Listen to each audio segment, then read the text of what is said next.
और अभी के वर्तमान मौजूदा प्रधानमंत्री जिन्हीं का स्टेटमेंट था कि देश की साख गिरती है ₹1 के गिरने से, तो अभी ₹25 गिर चुकी है। तो इसके लिए ना तो मतलब वो आकर के सामने से कुछ कहते हैं, ना उनकी कुछ रिपोर्टिंग ऐसा सामने आते हैं।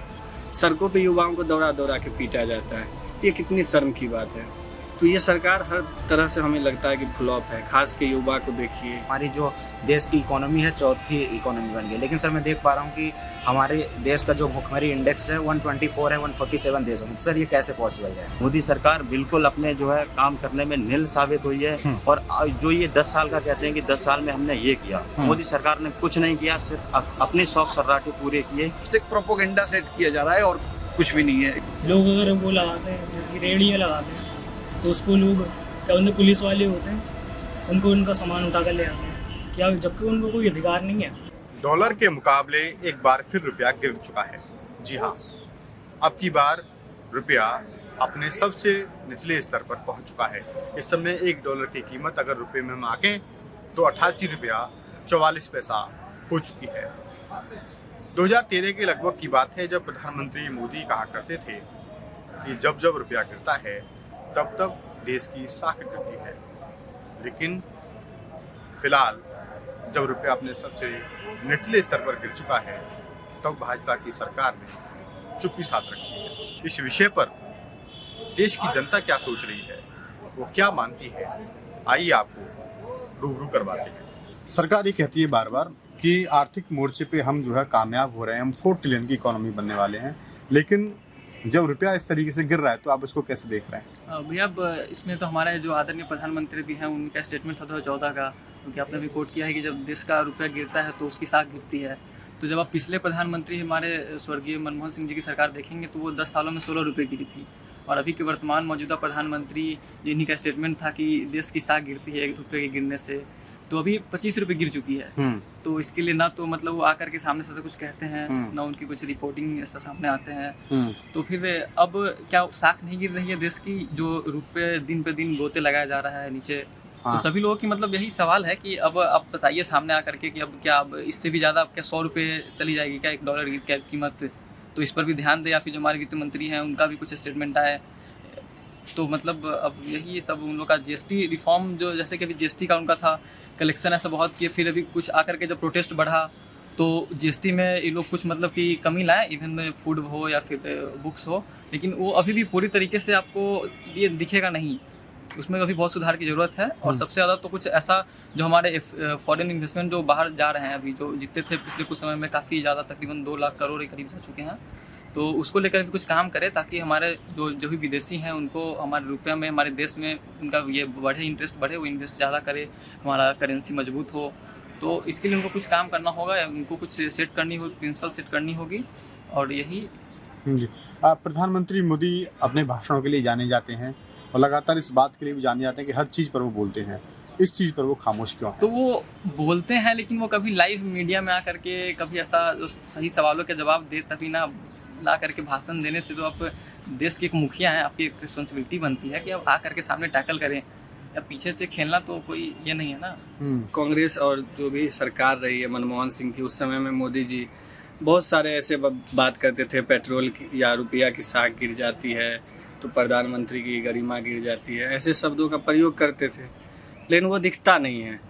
कितनी मतलब चिंताजनक बात है कि आप उसी चीज़ पे वोट लेते हो, करप्शन पे बोल के सरकार में आते हो, भ्रष्टाचार से लेकर तमाम तरह का महंगाई, बेरोजगारी, इसी पे आप सरकार में आए, कांग्रेस की सरकार गई, लेकिन आप क्या कर रहे हैं? उससे ज़्यादा बेरोजगारी आज देखने को मिलती है, युवा परेशान हैं। कहीं भी आप देखिए, कहीं भी जाते हैं, सबसे ज़्यादा पेपर लीक इस सरकार में हो रही है। तो युवा बहुत ज़्यादा परेशान और बेतहाश है कि हमारे लिए कोई ऑप्शन नहीं है। आप देखेंगे हाल ही में पटना में देखिए, या जहाँ भी पेपर लीक पे या अपने वैकेंसी में लेट हो रही है तो युवाएं जाते हैं, पूछते हैं कि हमारा पेपर लीक हो रहा है, हमारे भर्ती प्रक्रिया में लेट हो रही है, वैकेंसी निकलने में लेट हो रही है, तो सड़कों पे युवाओं को दौड़ा दौड़ा के पीटा जाता है। ये कितनी शर्म की बात है। तो ये सरकार हर तरह से हमें लगता है कि फ्लॉप है, खास के युवा को देखिए, बेरोजगारी देखिए। आपने जो बात करी कि सरकार सक्सेस नहीं दिख रही, लेकिन ये सरकार तो 5 साल हो जाएं, 8 साल हो जाएं, 10 साल हो जाएं और अभी 11 साल होने पर जश्न मनाती है अपनी सफलताओं का।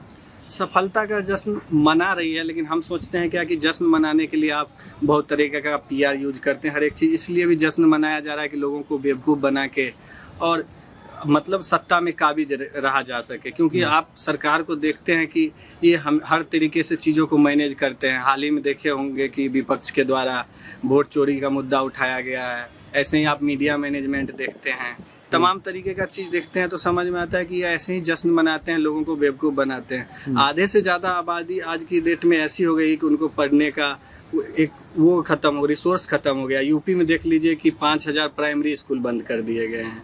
वहाँ भी बीजेपी की सरकार है और डबल इंजन की सरकार, क्योंकि बीजेपी के वहाँ भी और केंद्र में भी है। और वहाँ पे मैं बनारस से आता हूँ, मैं वहाँ पढ़ाई करता हूँ BHU में। मैं वहाँ आम लोगों से बात कर रहा था एक चाय की दुकान पे, तो वो एक बच्चे के पिता थे, वो बच्चे के साथ वहाँ बैठे थे और बहुत बेतहास थे और वहाँ पे कलेक्ट्रेट के बाहर थे। वो ये बता रहे थे कि हमारे गांव के स्कूल में 48 बच्चे हैं और यूपी गवर्नमेंट ने क्राइटेरिया सेट किया है कि 50 बच्चे जिस स्कूल में होंगे वही स्कूल चालू रहेगी, बाकी शिफ्ट कर दिया जाएगा दूसरे गांव में। अब ये देखने को मिला है कि वहाँ बस 2 बच्चे कम थे, 48 बच्चे थे, उसमें बंद कर दिया गया है। लेकिन वो इतना सक्षम नहीं था, वो मजदूरी रिक्शा चलाता है, 250-300 रुपये की दिन में बस कम दिहाड़ी है उनका, वो कहाँ से अपने बच्चे को बगल में भेज पाएंगे। तो हर जगह ये सिस्टम लागू कर रहे हैं, प्राइवेटाइजेशन। यहाँ पे शिक्षा का प्राइवेटाइजेशन नहीं होना चाहिए था, वो गरीब बच्चे नहीं पढ़ पा रहे हैं। अब वही लोग सोशल मीडिया तमाम तरीके की चीज़ जो आप जश्न मनाने की बात किए, ये जश्न मनाते हैं और लोगों को बेवकूफ़ बना के वोट लेते हैं। तो आज के युवाओं को समझना होगा, पढ़े लिखे युवा तो समझ रहे हैं, लेकिन जो पढ़ नहीं पा रहे हैं, जिनको रिसोर्स नहीं मिल पा रही है, वहाँ तक रिसोर्स पहुँचने की ज़रूरत है। इन सरकार ने आने से पहले हर एक युवाओं के लिए 2 करोड़ नौकरी प्रतिवर्ष देने का वादा किया था, लेकिन वो आज तक आपको कहीं भी नहीं दिख रहा है। और सर ये आज मैं देख पा रहा हूँ कि देश के तमाम जितने भी अच्छे एग्जाम हैं SSC वगैरह, तो उसमें पेपर लीक का मामला चलता है। कोई भी एग्जाम आता है तो ये सेंटर, आपका एग्जाम सेंटर दे देंगे 1000 किलोमीटर दूर, 2000 किलोमीटर दूर। जो एक गरीब छात्र है तो वो जा नहीं सकता अच्छे से, अगर कोई संपन्न छात्र भी है तो इतने दूर जाने में उसको कहीं ना कहीं हेसिटेट होने लगता है। और सर अगर इस पर आप न्याय की बात करेंगे तो आपके ऊपर, छात्र के ऊपर, ये जो तत्कालीन सरकार है वो लाठीचार्ज करा देगी। बिल्कुल। और डॉलर जो है वो $1 जो है वो हो गया है अब इसमें 88 रुपया 44 पैसे का। आज तक कभी डॉलर इतना नहीं गिरा। कभी सरकार कहती है हम आर्थिक मामले में जो है बहुत आगे जा रहे हैं, देश जो है 4 ट्रिलियन 5 ट्रिलियन की इकोनॉमी बन चुका है, चौथी बड़ी अर्थव्यवस्था बनने जा रहे हैं, लेकिन डॉलर नहीं रोक पा रही गिरने से। क्या देखते हैं आप इसी? सर ये सरकार जो है तो वो डॉलर पे या देश की इकोनॉमी के लेके कोई अच्छे कार्य नहीं करती। पता नहीं, मैं देख पा रहा हूँ जैसे इस टाइम पे मैंने करंट अफेयर्स में पढ़ा कि हमारी जो देश की इकोनॉमी है 4थी इकोनॉमी बन गई, लेकिन सर मैं देख पा रहा हूँ कि हमारे देश का जो भुखमरी इंडेक्स है 124 है 147 देशों में। तो सर ये कैसे पॉसिबल है? मोदी सरकार अपने खुद के शौक पूरे करने के चक्कर में ना ही विदेश नीति पर ध्यान दे रहे हैं और ना ही देश में जो बेरोजगारी चल रही है उस पर ध्यान दे रहे हैं। मोदी सरकार का सिर्फ एक मुद्दा है कि बेरोजगारी बिल्कुल ख़त्म ना हो, युवाओं को भटकाया जाए, विदेश नीति को ख़त्म किया जाए और अपने जो पर्सनल उनके जो मुद्दे हैं या पर्सनल जो शौक़ हैं वो पूरे करे जाएं। उन्हीं पे मोदी सरकार काम कर रही है। आप देखते होंगे जिस भी राज्य में चुनाव होते हैं वहाँ पे कुछ ना कुछ सबको खड़ा कर दिया जाता है, कहीं दंगे भड़का दिए जाते हैं। जैसे अभी आपने देखा बिहार में इलेक्शन आने को हैं, तो अभी मोदी सरकार का या भारत सरकार जो का स्टेटमेंट था कि नेपाल के रास्ते, बिहार के रास्ते आतंकवादी आ रहे हैं। तो ये जो विदेश नीति के मुद्दे हैं, चाहे डॉलर की बात हो या बेरोजगारी की बात हो, मोदी सरकार इन सबको भटकाने के लिए नए नए मुद्दे लाती है कि युवाओं का विदेश नीति से ध्यान हटे और जो परंपरागत मुद्दे हैं उनसे ध्यान भटकाया जाए, और यही मोदी सरकार की विफलता का कारण है। जी, दूसरा सवाल मेरा आपसे है कि आप यूथ हैं और लगातार पिछले 10-12 सालों में मोदी सरकार कहती है कि हम नए अचीवमेंट्स बनाए हैं। मनमोहन सिंह के ज़माने अर्थव्यवस्था हमारी 10वें नंबर पे, 12वें नंबर पे, इस समय 4थे नंबर पे आने वाली है। लेकिन जो बेरोजगारी देख रहे हैं आप, जिस तरीके से असमानता देख रहे हैं, जिस तरीके से अमीर और गरीब के बीच में जो खाई बढ़ती जा रही है, उसको देख रहे हैं, क्या कहना चाहेंगे? मोदी सरकार जो कहती है कि मैंने रोजगार दिया, आपने कहाँ पे रोजगार दिया? आपने जो छात्र जो है रोजगार मांग रहे हैं, आप लाठी डंडों से पीट के उनको जेल में डालने का काम कर रहे हैं। महिला सशक्तिकरण की बात करते हैं, वो भी बिल्कुल ख़त्म है। आपके खुद के नेता महिलाओं के साथ अत्याचार करते हैं और बाद में जब बात आती है तो रफा दफा कर लिया जाता है। चाहे कुश्ती संघ की बात हो, अभी कुछ दिनों पहले एक मुद्दा उठा था, उसमें भी आपने देखा कि जो कुश्ती संघ के अध्यक्ष थे उनको हटा दिया गया, लेकिन उनका ही व्यक्ति बनाया गया। तो इस प्रकार से ये मोदी सरकार की बहुत बड़ी विफलता है मोदी सरकार बिल्कुल अपने जो है काम करने में निल साबित हुई है। और जो ये 10 साल का कहते हैं कि 10 साल में हमने ये किया, मोदी सरकार ने कुछ नहीं किया, सिर्फ अपने शौक सर्राटे पूरे किए और युवाओं पे बिल्कुल ध्यान नहीं दिया। युवा हताहत है, रोजगार की तलाश में है, लेकिन ना मोदी सरकार सरकारी जॉब मुहैया करा पा रही है और ना ही इनकी तरफ से कोई अच्छा स्टेटमेंट आता है जिससे युवाओं को एक संतुष्टि मिले कि हाँ हम इनकी सरकार में सिक्योर हैं। ऐसा कुछ भी नहीं है बिल्कुल। पहले ही तो मैं आपको ये बता देना चाहता हूँ, स्वर्गीय पूर्व प्रधानमंत्री डॉक्टर मनमोहन सिंह जी, जो उनकी चुप्पी पे जो शुरू से एक सवाल भाजपा खड़ा करती आ रही है, प्रोपोगेंडा करती आ रही है, तो मैं तो ये कहूँगा कि मैं उसको पहले तो उसका खंडन करता हूँ उनकी इन बातों का। और आप इस एक बात को ले गए हो कि जब आपने बात कही कि आज जो डॉलर है, डॉलर के मुताबिक रुपया नीचे गिरा है, और एक टाइम पे ऐसा था कि जब मनमोहन जी के समय पे डॉलर के टाइम पे ये नीचे गिरा था रुपया, तो एक नेगेटिव प्रोपोगेंडा खड़ा किया जाता था। बट लेकिन मेरा मानना यह है कि ये सब एक जस्ट अ प्रोपोगेंडा, ये फ्लक्चुएशन है। डॉलर का ऊपर आना, रुपए का नीचे गिरना, this is just a fluctuation.